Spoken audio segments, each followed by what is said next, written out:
I saw him for the first time in the movies in the late 40s, pictures of my friend Irma films. He had a partner at the time.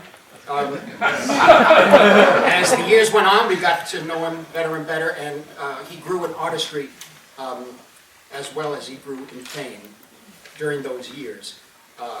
And he did it all, from stage to TV to movies. He and that partner worked with a great film director named Frank Tashlin, who created a whole new kind of humor in movies, really. Then he started directing pictures himself, and as a director, he really was a true pioneer. The author of a definitive book on filmmaking, film technique. The first movie maker, really, to use video assist, a technology we all use now and take for granted.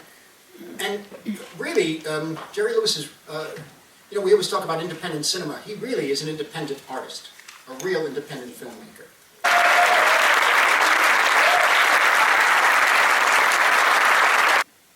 What you have, it's so different. To talk to another director is very difficult because he's going to steal everything you know.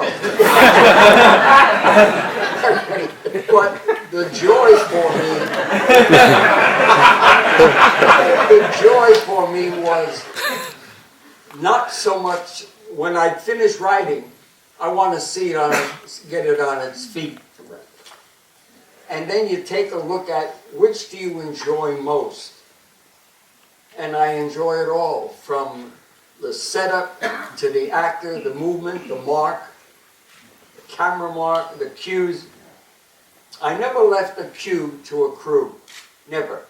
I gave them the cue. And in that way you save a lot of problems for yourself and for them.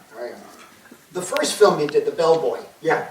That is a film that has it's kind of, it's very intense in a way in terms of the framing, you directed, produced, you wrote it, you starred in it, performed, and in a way it's almost like a virtual dictionary of visual thought, visual thinking.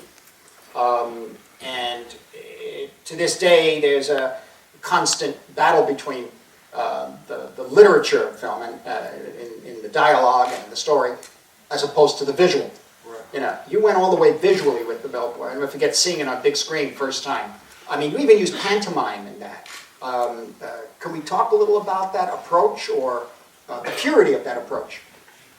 Mime was very important to me because you didn't have to remember the words. I think that the answer to your question, every filmmaker, as you know and I know, had that first film wonderment. Mm-hmm.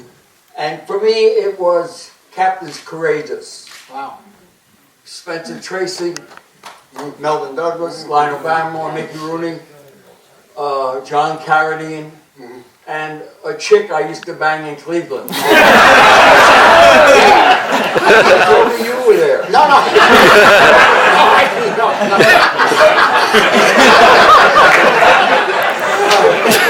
No.